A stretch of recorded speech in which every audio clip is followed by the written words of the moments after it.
जय हिंद दोस्तों। देखिए, जैसा कि आप लोग जानते हैं दोस्तों कि अभी झारखंड पुलिस का बम्पर पदों पर वैकेंसी निकल के आ चुका है। तो इस वीडियो में दोस्तों आपको हम कंप्लीट इंफॉर्मेशन देने वाले हैं। इसका फिजिकल क्राइटेरिया से लेकर के height, chest, running, syllabus, pattern, exam date, सारा A to Z बताएंगे। साथ ही साथ दोस्तों क्या सीट बढ़ेगा, इतना कम सीट निकला है, क्या सीट बढ़ेगा कि नहीं बढ़ेगा ये भी बताएंगे। और तमाम आपके दिमाग में जो भी तरह का कंफ्यूजन है, आप लोगों ने जितना भी कमेंट किया था पिछली बार कि सर ये प्रॉब्लम है, ये कैसे होगा, इसके बारे में बताइए, तो सबके बारे में इस वीडियो में हम आपको बताएंगे। इस वीडियो को देखने के बाद आपको किसी और वीडियो को देखने की जरूरत नहीं पड़ेगी, ठीक है। तो यदि आप झारखंड पुलिस अप्लाई करने वाले हो तो आप इस वीडियो को अंत तक जरूर देखिए। इस वीडियो को देखने के बाद ही आप फॉर्म को अप्लाई कीजिएगा तो आप लोगों के लिए अच्छा रहेगा, ठीक है, ताकि समझ लो, बूझ लो, अच्छे से जान लो क्या है नहीं है, तब दोस्तों आप लोगों के लिए फॉर्म भरने में भी अच्छा लगेगा। तो वीडियो को अंत तक जरूर देखिएगा। और एक बात बोल देते हैं कि झारखंड में अभी और भी बहुत तरह का वैकेंसी आने वाला है, ठीक है।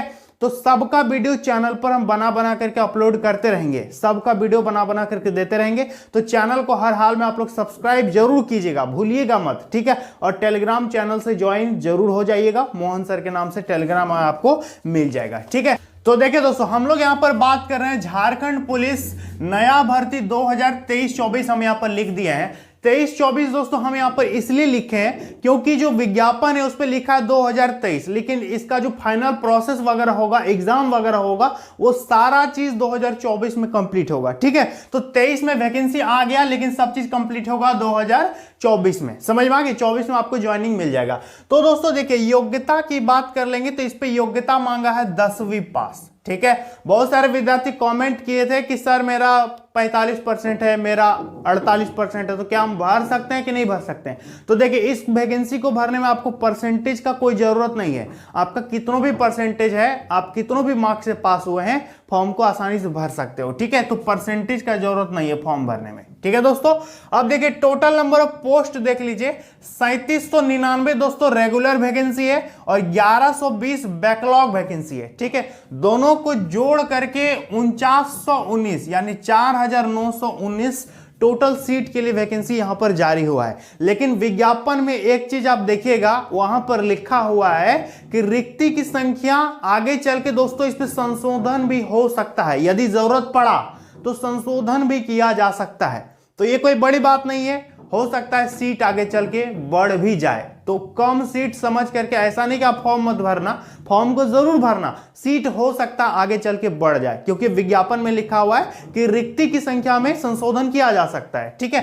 तो ये है दोस्तों। अब अप्लाई डेट ध्यान से देखिएगा, 15 जनवरी 2024 से इसका ऑनलाइन चालू होगा और चलेगा 14 फरवरी 2024 तक। ध्यान से डेट को देख लीजिए, 15 जनवरी से लेकर के 14 फरवरी 2024 तक आप फॉर्म को भर पाओगे, ठीक है। अब यहां पर एडिट यानी यदि फॉर्म भरने में कुछ गलत हो गया, ठीक है, जैसे कि मेरा नाम मोहन है, हम MOHAN के जगह में EN भर दिए गलती से, तो क्या होगा, वहां पर हम एडिट कर सकते हैं, बाद में करेक्शन कर सकते हैं, फॉर्म में सुधार कर सकते हैं। तो उसके लिए अलग टाइमिंग है, 20 फरवरी से लेकर के 22 फरवरी, लगभग 3 दिन आपको क्या दिया है, एडिट करने के लिए टाइम दिया है, फॉर्म में करेक्शन करने का आपको टाइमिंग यहां पर दिया है, समझ में आ गया। तो ये है एडिटिंग का टाइम। अब जो सबसे बड़ा सवाल आप लोगों का है उम्र को लेकर के कि सर एज के बारे में कुछ बताइए। तो देखिए, एज जो है मिनिमम और मैक्सिमम, सबसे पहले ये जान लीजिए कि उम्र कब से गिनेगा, उम्र कब से काउंट करेगा, क्योंकि जो बहुत सारे विद्यार्थी 4 साल से 5 साल से इंतजार कर रहे हैं, 8 साल से इंतजार कर रहे हैं, बहुतों का एज खत्म हो गया। तो ध्यान से इसको समझिए कि मिनिमम उम्र और मैक्सिमम उम्र कब से काउंट करेगा। तो देखिए, मिनिमम उम्र कितना होना चाहिए, 18 साल, कम से कम 18 साल तक होना चाहिए। तो 18 साल आपका 1 अगस्त 2023 तक हो जाना चाहिए। ध्यान से देख लीजिए, 1 अगस्त 2023 तक आपका उम्र हो जाना चाहिए, समझ में आ गया। दूसरी बात, मैक्सिमम उम्र जितना भी मांगा है, अधिकतम उम्र जो है 1 अगस्त 2019 से काउंट करेगा, समझ में आ गया। 1 अगस्त 2019 से मैक्सिमम एज काउंटिंग यहां पर किया जाएगा। अब एज कितना होना चाहिए, देखिए UR यानी जो अनरिजर्व्ड है, सामान्य वर्ग के हैं, जनरल कैटेगरी के, और जो इकोनॉमिकली वीकर सेक्शन, ठीक है, ये दोस्तों 2 कैटेगरी का 18 से 25 साल एज लिमिट मांगा है, समझ में आ गया। यूआर और ईडब्ल्यूएस का 18 से 25 साल उम्र होना चाहिए। BC1 और BC2 इनका 18 से 27 साल उम्र होना चाहिए। ध्यान से देखिएगा, BC1 BC2 जो विद्यार्थी हैं 18 से 27 साल, उनको 2 साल उम्र में छूट मिलेगा, ठीक है। इसके बाद जो महिलाएं, ध्यान दीजिएगा, यदि आप जनरल कैटेगरी की हैं, BC1 की हैं, BC2 से हैं या ईडब्ल्यूएस से हैं, यदि इन कैटेगरी की यदि आप महिला हैं तो आपका 18 से 28 साल, आपको 3 साल का उम्र में छूट मिलेगा। समझ में आ गया। इसके साथ साथ यदि आप SC ST हैं, महिला हैं चाहे पुरुष हैं, यदि आप SC ST हैं, महिला हैं या पुरुष हैं, तो आपका 18 से 30 साल यानी आपको 5 साल का उम्र में छूट मिलेगा। समझ में आ गया। एज का कोई दिक्कत है तो कमेंट में बता दीजिएगा। एज कब से काउंट करेगा हम ये भी बता दिए, किस कैटेगरी का कितना उम्र होना चाहिए ये भी हम आपको बता दिए, ठीक है। अप्लाई करने में पैसा कितना लगेगा ध्यान से समझिए। सभी का 100 रुपया पेमेंट दोस्तों देना पड़ेगा, सभी कैटेगरी का, सिवाय SC ST का। SC ST का 50 रुपया पैसा यहां पर आपका लगेगा। समझ में आ गया। और इस पे विज्ञापन में आप जरा गौर से ध्यान से पढ़िएगा तो उसमें महिलाओं का जिक्र नहीं किया गया कि महिलाओं का कितना पैसा लगेगा। तो इसका मतलब क्या हुआ, महिलाओं का भी 100 रुपया ही पैसा लगेगा, ठीक है। और जो विद्यार्थी SC ST हैं, भले हैं महिला हैं या पुरुष हैं, तो उनका 50 रुपये पेमेंट आपको करना पड़ेगा। Is that clear? यहां तक क्लियर हो गया, कोई दिक्कत आपको नहीं होना चाहिए। तो चलिए दोस्तों अब आगे बढ़ते हैं। यहां पर देख सकते हैं सिलेक्शन प्रोसेस, यानी जो चयन का प्रक्रिया है वो क्या है, जरा ध्यान से समझिएगा। सबसे पहला आपका फिजिकल टेस्ट होगा, सबसे पहले परीक्षा नहीं होगा, पहला प्रोसेस है फिजिकल। और यहीं पर बहुत सारे विद्यार्थी छटा जाएंगे। तो एग्जाम में कैसा विद्यार्थी पहुंचेगा आप लोगों को पता है। बहुत सारे ऐसे विद्यार्थी पहुंचेंगे जो कि फिजिकल तो निकाल लेंगे, लेकिन उनकी तैयारी आप समझ सकते हैं मैं क्या कहना चाह रहा हूं। तो इस पे क्या होगा दोस्तों कि कई ऐसे स्टूडेंट होंगे जिनकी तैयारी उतनी खास नहीं होगी, लेकिन वो फिजिकल पास करके पहुंच जाएंगे। तो यहां पर आपको कट ऑफ में बहुत ज्यादा गिरावट देखने को मिल सकता है, तो आप यहां पर फायदा उठा सकते हो। तो सबसे पहला जो स्टेप है वो है आपका फिजिकल टेस्ट। आपको फिजिकल से गुजरना होगा। आधा बच्चा तो यहीं छटा जाएगा, बाकी पहुंचेगा आधा एग्जाम में। तो पहले फिजिकल होगा, उसके बाद मेडिकल होगा। यहां भी स्टूडेंट छटा जाएंगे बहुत सारे। पहले फिजिकल में बहुत सारे विद्यार्थी छटाएंगे, किसी का हाइट नहीं होगा, किसी का चेस्ट नहीं होगा, किसी का रनिंग नहीं होगा। उसके बाद यदि जो विद्यार्थी फिजिकल में पास कर जाएगा फिर होगा मेडिकल। अब देखोगे बहुत सारे विद्यार्थी मेडिकल में भी डिस्क्वालीफाई हो जाएंगे। इसके बाद यहां छटनी होने के बाद अंतिम में आपका एग्जाम है। तो यहां पर कैसे स्टूडेंट पहुंचेंगे, यहां पर आपको कट ऑफ कम देखने को मिल सकता है। यही से आपका मेरिट बनेगा। फिजिकल जस्ट क्वालिफाई के लिए, फिजिकल में आपको किसी भी प्रकार का कोई नंबर नहीं मिलेगा। ऐसा नहीं कि आप जल्दी दौड़ गए तो आपको ज्यादा नंबर मिलेगा, ऐसा कुछ नहीं है। फिजिकल जस्ट क्वालिफाइंग है, केवल पास करने के लिए है, एग्जाम तक पहुंचने के लिए है। यदि आप फिजिकल पास नहीं करोगे तो आप परीक्षा नहीं दे सकते। ध्यान से सुन लीजिए, ठीक है। यदि आपको एग्जाम देना है तो आपको फिजिकल में पास करना पड़ेगा, दौड़ निकालना होगा, हाइट चेस्ट को वहां पर लेकर के जाना पड़ेगा। समझ में आ गया। तो मेरिट बनेगा आपका एग्जाम से। फिजिकल सिर्फ पास करने के लिए, फिजिकल आपको धकेल देगा, जाओ अब एग्जाम तुम दे सकता है, ठीक है। तो ये है इसका सिलेक्शन का प्रोसेस। 3 स्टेप से आपको होकर के गुजरना होगा। समझ में आ गया। अब देखिए दोस्तों, फिजिकल की बात करेंगे तो इधर है मेल और इधर है फीमेल। ध्यान दीजिएगा, हाइट देख लीजिए। ऊंचाई की यदि बात करेंगे तो सभी कैटेगरी के विद्यार्थियों का 160 सेंटीमीटर हाइट होना चाहिए। यदि आप जनरल हैं, BC1 है, BC2 है या फिर EWS हैं, तो आपका 160 सेंटीमीटर हाइट चाहिए। यदि आप SC ST हैं तो 155 सेंटीमीटर भी हाइट है, तो अब ये आप फॉर्म को भर सकते हो, ठीक है। 155 सेंटीमीटर इनका हाइट चाहिए। महिलाओं का 148 सेंटीमीटर हाइट की जरूरत है, तो काफी अच्छी बात है, ठीक है।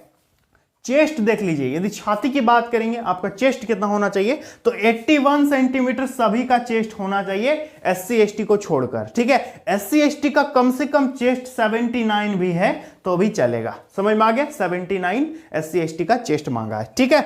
अब दोस्तों महिलाओं के यहां पर रिक्वायरमेंट नहीं होती है। रनिंग की बात करेंगे, दौड़ कितना होगा, तो ध्यान दीजिएगा, आप किसी भी कैटेगरी के विद्यार्थी हो, इससे मतलब नहीं है। रनिंग में कैटेगरी से कोई मतलब नहीं है। आपका 10 किलोमीटर का रनिंग होगा, 60 मिनट में आपको कवर करना होगा सभी पुरुषों को। आप जनरल हैं, बीसी हैं, कुछ भी हैं, इट डजेंट मैटर। 10 किलोमीटर दौड़ना होगा, 60 मिनट टाइम मिलेगा। कैटेगरी यहां पर कोई डिपेंड नहीं है, ठीक है। अब महिलाओं का 5 किलोमीटर रनिंग होगा, 30 मिनट इनको टाइम दिया गया, आधा घंटा। 5 किलोमीटर 30 मिनट, 10 किलोमीटर 60 मिनट। तो यही है इसका फिजिकल कंडीशन, ठीक है। तो आप चाहो तो इसका स्क्रीनशॉट भी ले सकते हो, कोई दिक्कत नहीं होनी चाहिए। समझ में आ गया? चलिए दोस्तों, अब हम लोग बात कर लेते हैं दोस्तों यहां पर एग्जाम का क्या सिस्टम है। तो ध्यान दीजिएगा, चैनल को सब्सक्राइब किए कि नहीं किए, कर लेना जरूर 100%। बहुत तरह का भी वीडियो लाएंगे हम, बहुत बढ़िया बढ़िया वीडियो, ठीक है। देखो, सबसे पहले सैलरी जान लेते हैं। आपका 21,700 से लेकर के 69,100 के बीच आपका शुरुआती वेतन रहेगा। कहने का मतलब जैसे ही ज्वाइन कीजिएगा आप, तो शुरू में अप्रोक्स मान के चलो कि लगभग 30,000 प्लस आपको सैलरी मिलेगा। तो जैसा कि विज्ञापन आपने देख ही लिया होगा कि झारखंड के 24 जिलों में वैकेंसी निकला है, तो आपकी पोस्टिंग वहीं पर होगी, ठीक है। लेवल 3 का आपको यहां पर सैलरी मिलेगा, ठीक है, और सैलरी काफी अच्छा खासा मिलेगा। जिला पुलिस आप बन जाइएगा, ठीक है। अब बात करते हैं एग्जाम का सिलेबस। इसको समझना बहुत जरूरी है, क्योंकि यही आपको सिलेक्शन दिलाएगा। ये तो बस एग्जाम तक पहुंचा देगा, इसके बाद इससे कोई मतलब नहीं है। लेकिन जो मेरिट बनेगा, जो कट ऑफ बनेगा, वो किससे बनेगा? वो बनेगा आपका एग्जाम के सिलेबस से। देखिए, एग्जाम का जो सिलेबस है, इस पे 2 पेपर है, पेपर 1 और पेपर 2। क्या है? पेपर 1 और पेपर 2। पेपर 1 जो है यह आपका क्षेत्रीय भाषा है, जिसको बोलते हैं रीजनल लैंग्वेज, ठीक है। और पेपर 2 जो है ये है जीएस पेपर, ठीक है, जनरल स्टडीज का पेपर है। इस पे क्या होगा दोस्तों, पेपर 1 और पेपर 2 दोनों को जोड़ करके फाइनल मेरिट बनाएगा। समझ में आ गया? देखिए, क्षेत्रीय भाषा जो है, इस पे आप लोगों को पता ही होगा कि कितना क्षेत्रीय भाषा है। जैसे कि संथाली है, आपका बांग्ला है, उर्दू है, खोट्टा है, नागपुरी है, पंच परगनिया है ना। इस तरह से बहुत तरह का भाषा है। उसी में से किसी एक ठो को आपको चुनना पड़ेगा। सब विद्यार्थी का अलग अलग अपना अपना चुनेगा। हम संथाली चुन लेंगे, आप खोट्टा चुन लीजिए, ये बांग्ला चुन लेगा। तो सबका यहाँ पर अलग अलग होगा। तो 100 क्वेश्चन पूछेगा, ठीक है, 100 क्वेश्चन, प्रत्येक क्वेश्चन 3-3 नंबर, 300 मार्क्स का आपका पेपर 1 होगा, जिसपे आपको टाइम मिलेगा 2 घंटा। ओएमआर में एग्जाम देना होगा और 1/3 का नेगेटिव मार्किंग होगा, ठीक है। ओएमआर में एग्जाम होगा, स्पष्ट लिखा है विज्ञापन में, ठीक है। तो ये है क्षेत्रीय भाषा। 100 क्वेश्चन, 300 नंबर, 2 घंटे टाइम, 1/3 का माइनस मार्किंग। यहां तक दिक्कत नहीं होना चाहिए। अब बात करेंगे पेपर 2 जो कि जीएस पेपर है। ध्यान दीजिएगा, जीएस पेपर में क्या होगा दोस्तों, आपका 100 क्वेश्चन पूछेगा, प्रत्येक क्वेश्चन 3-3 नंबर, 300 मार्क्स हो गया, ठीक है। 2 घंटा इस पे भी टाइम मिलेगा, 1/3 का इस पे भी माइनस मार्किंग है। लेकिन ये जो पेपर 2 है, ये 2 भाग में है, भाग 1 और भाग 2। भाग 1 क्या है दोस्तों? भाग 1 में आपका हिंदी है, 50 क्वेश्चन हिंदी से पूछेगा अकेले। इस पे आपका मुहावरा रहेगा और भी बहुत तरह का लोकोक्ति वगैरह देख लीजिएगा सिलेबस में। तो इस तरह से आपका पैसेज वगैरह रहेगा, सारा चीज। तो हिंदी से अकेले 50 क्वेश्चन है, ठीक है। और हिंदी के अलावा दोस्तों भाग 2 जो है, भाग 2, ये आपका जीके है, जिससे रहेगा 25 क्वेश्चन, ठीक है। जीके और करंट अफेयर्स मिला 25 क्वेश्चन रहेगा। और मैथमेटिक्स, जिसको बोला है न्यूमेरिकल एबिलिटी, इससे पूछेगा 25 क्वेश्चन, ठीक है। वीडियो पर अंत तक बने रहिए, अभी बहुत कुछ बताएंगे हम। देखिए, तो ये कितना हो गया, 25, 25, 50 और 50, 100 क्वेश्चन, 300 नंबर। समझ में आ गया? तो ये है क्षेत्रीय भाषा और ये है जीएस पेपर। यही दोनों का मार्क्स जोड़ करके फाइनल मेरिट बनेगा और एक कट ऑफ बनाएगा। आपका फिर रिजल्ट जारी होगा और फिर पता चलेगा कि क्या आपका झारखंड पुलिस में सिलेक्शन हुआ है कि नहीं हुआ है। इससे कोई मतलब नहीं है, ये सिर्फ पास करने के लिए। Physical is only just for qualifying. तो यदि आपको झारखंड पुलिस निकालना है तो फिजिकल तो पास करना पड़ेगा, साथ ही साथ एग्जाम में भी फोकस करना है। बिना एग्जाम में अच्छा परफॉर्मेंस किए आप वहां पर सिलेक्शन नहीं ले सकते, ठीक है। तो ये है दोस्तों इसका पैटर्न और ये है इसका फिजिकल क्राइटेरिया, ये है इसका इंपॉर्टेंट डेट्स, ये है एज लिमिट, ये है अप्लाई करने में पैसा। अब इसके अलावा आप लोगों के दिमाग में जो भी सवाल आता है आप कमेंट बॉक्स में पूछ सकते हैं। तो इसके अलावा यदि आपके दिमाग में कुछ भी सवाल है कि सर इस पर वीडियो बनाइए डिटेल में, तो आप मुझे कमेंट बॉक्स में जरूर बताइएगा। आप मेरे वीडियो को कहां से देखते हो ये भी कमेंट में बताना। मैं दुमका जिला से हूं दोस्तों, झारखंड का ही हूं। तो चैनल को सब्सक्राइब जरूर करना। हर प्रकार का वीडियो आप लोगों को हम यूट्यूब पे बना करके देते रहते हैं, ठीक है। तो चलिए दोस्तों, उम्मीद करेंगे आप लोगों को बढ़िया से मैंने सारा चीज समझा दिया है। मिलते हैं अगली वीडियो में एक नई वैकेंसी के साथ, एक नए टॉपिक